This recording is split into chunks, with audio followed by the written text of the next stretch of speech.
So far, we've seen how we can construct the OLS estimator. We've also seen how we can create a measure of goodness of fit to see how well the line that we have estimated fits the data that we observe. But we haven't really analysed whether or not the OLS estimator is a good estimator or not. So what do I mean by a good estimator? Well, we've already seen some measures that we could use to try and quantify whether or not an estimator is any good or not. So what metrics do we have? Well, the first metric is whether or not the estimator is an unbiased estimator or not. Now remember, an estimator is unbiased if the expectation of the estimator is equal to the true population parameter that you're estimating. So if you've got an estimator mu hat and you're estimating a population parameter mu, then the estimator is unbiased if the expectation of that mu hat is equal to the true population parameter mu. Now, intuitively, what that means is that if you were to repeatedly sample from the population, then the average of your estimates from those repeated samples would be equal to the true population parameter that you're estimating. Now, unbiasedness can be compared with consistency, which sounds very similar to unbiasedness, but consistency looks at what happens to the estimator as the sample size tends towards infinity. And an estimator is consistent if the probability limit of that estimator is equal to the true population parameter being estimated. So in other words, as the sample size gets very, very large, an estimator is consistent if the estimate converges towards the true population parameter being estimated. So we've got unbiasedness and consistency. The other measure of whether or not an estimator is any good or not is how efficient that estimator is, how large the variance is of that estimator. And the efficiency of the estimator looks at the variance of the estimator, and a more efficient estimator, a better estimator, has a lower variance. Now let's try and see why that is. So we're going to consider 4 estimators. And we're going to look at the probability density function of the estimates that you get from those estimators. So let's start with what we define as a good estimator. An estimator that is unbiased and has a small variance.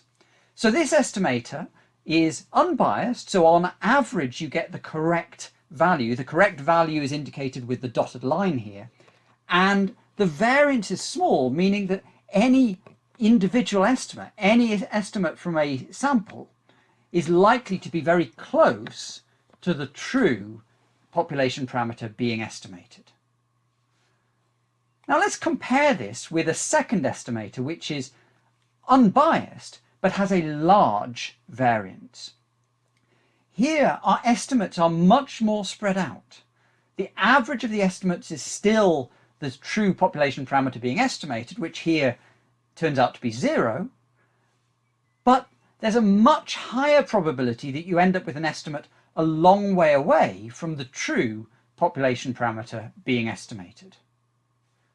Now, it's not clear whether or not a biased estimator which has a small variance is any worse than a unbiased estimator with a high variance. With a biased estimator with a low variance, on average you don't get the correct population parameter that you're estimating, but the spread of your estimates is going to be much smaller. On average, you're not going to get an estimate that's quite as far away from the expected value as you might do with an estimator that's unbiased but with a high variance. Now, the worst type of estimator is one that is both biased, so on average you don't get the correct population parameter, and it has a high variance. So if an estimator is biased and has a high variance, not only do you not gain the correct value on average, you're also very likely to gain an estimate that's a very long way away from the true population parameter being estimated. Now in this module, we're going to be focusing on whether or not an estimator is unbiased or consistent. So, as a preview, OLS can be known as the blue estimator under certain very strong assumptions. Now, what do we mean by the blue estimator? Well, the blue estimator is the best linear unbiased estimator. Best means it's the smallest variance. Linear means that it's an estimator that can be written as a linear combination of the observations of y. Unbiased means that the expectation of the estimator is equal to the true population parameter you're estimating, and estimator means it's an estimator. So under certain very strong assumptions, under certain very strong conditions, OLS is the blue estimator. And this is proven by Gauss-Markov in the Gauss-Markov theorem. We're not going to prove that theorem in this module, but we will look at the assumptions and we will think about why the estimator is unbiased. We're also going to see why the estimator is consistent, and in a later module we'll look at what the variance of the estimator is. So, what are the assumptions that lead to OLS being the best linear unbiased estimator? Well, the first assumption is that the specification that we're estimating is the same as the data generating process. So in other words, the data has been generated in the way that we're estimating that relationship. So if we've got that y is a linear function of x, and that's what we're estimating, that needs to be how the data itself, how every observation of y is actually generated. The second assumption is that the conditional expectation of the error terms, given any of the observations of the x's, needs to be equal to 0. Now, what this means in effect is that the error terms are uncorrelated with the observations of x, and effectively the error terms are independent from the x's. So we're thinking about the ui terms as effectively being random compared with the x's. So knowing the value of x tells you nothing about the value of those error terms. The third assumption is that the pairs of observations of x and y are independent and identically distributed. They're drawn from the same population with the same relationship between them, but each observation of a pair of x and y's is independent from all of the other observations of x and y. The final assumption is that large outliers are rare. Now let's focus in on the first two assumptions, and we're going to only really think about those first two assumptions in today's module. So, what do those assumptions actually mean? Well, let's try and think about visually what these assumptions might look like. So we're going to assume that the true data generating process is yi is equal to beta 0 plus beta 1 xi plus ui. We're going to assume that the ui terms are random with respect to the x's. So if that is true, then we can represent the true line yi is equal to beta 0 plus beta 1 xi as the red line here, which looks like this. And then the observations are randomly scattered around the true line. Now, it's probably easier to understand the implications of this assumption if we look at what happens if this second assumption is violated.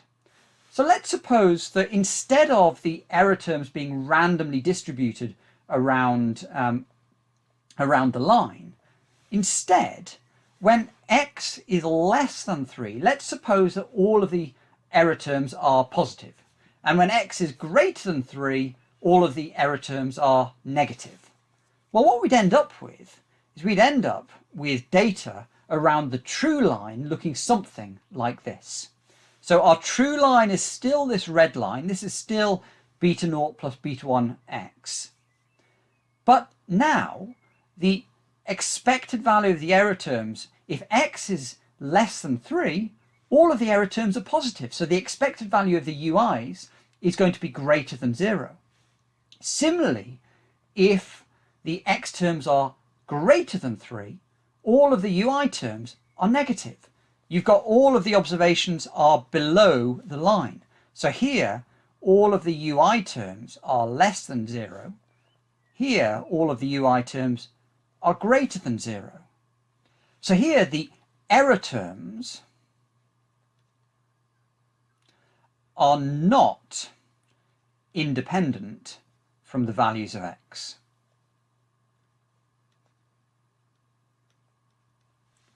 So what's the implication of that? Well, let's look at this in a little bit more detail. So if this is the data that we observe and the red line is the true line, what would our estimated line look like? Well, the estimated line is a line of best fit that passes through the data. So if we were to draw a line of best fit through our data, the line of best fit might look something like this. It's passing through the data. But the estimated line is going to be much steeper, sloping downwards, than the true line. So if our assumption, if the expected value of the u's given the x's is not equal to 0, so in other words, the u's are not independent from the values of x, then we end up with a biased estimate. Now, we've shown this intuitively why we might get this, but we also need to show it mathematically.